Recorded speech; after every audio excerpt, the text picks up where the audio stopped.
విజయవాడలో మళ్లీ బుడమేరు కట్ట తెగిందన్న ప్రచారంలో నిజం లేదని మంత్రి నారాయణ క్లారిటీ ఇచ్చారు. ప్రజలు ఎలాంటి ఆందోళనకు గురికావద్దని భరోసా ఇచ్చారు. విజయవాడ పూర్తిగా సేఫ్ గా ఉందన్నారు.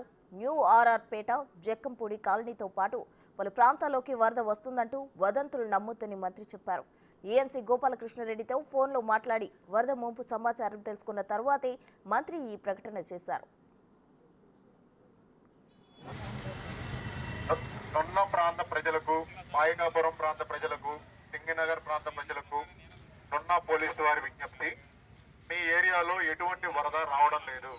సోషల్ మీడియా ప్రచారంగా చేసేవాటి నమ్మరాదు. దయచేసి గమనించండి. ఇది కేవలం ప్రచారం మాత్రమే, పుకారు మాత్రమే. దయచేసి గమనించండి. ఏ ఇబ్బంది లేదు ప్రస్తుతానికి. దయచేసి అందరూ వినండి. మన కాలనీ ప్రజలందరికీ విజ్ఞప్తి, ఈ మన కాలనీకి వరద వస్తుంది, ఇది కట్ట దిగింది అనే ప్రచారం అవాస్తవం. దయచేసి అటువంటి ఫేక్ ప్రచారాలు నమ్మొద్దు. అటువంటి ఫేక్ ప్రచారం చేసే వ్యక్తులు ఎవరు ఉంటే మాకు చెప్పండి, వాళ్ళ మీద చట్టపరమైన చర్యలు తీసుకుంటాం. అటువంటి ఫేక్ ప్రచారాలు నమ్మొద్దు. దయచేసి మీ ఇళ్ళకి వెళ్ళాలండి. మిగతా వాళ్ళు కూడా చెప్పండి అందరూ.